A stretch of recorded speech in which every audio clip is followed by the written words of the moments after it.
जन्म नाही पुन्हा।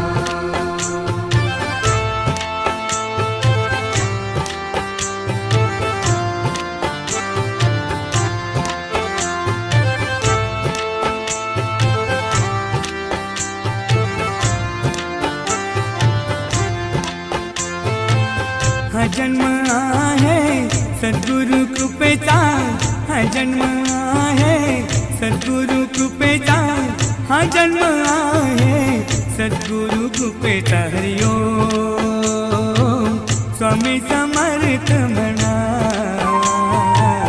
हा जन्म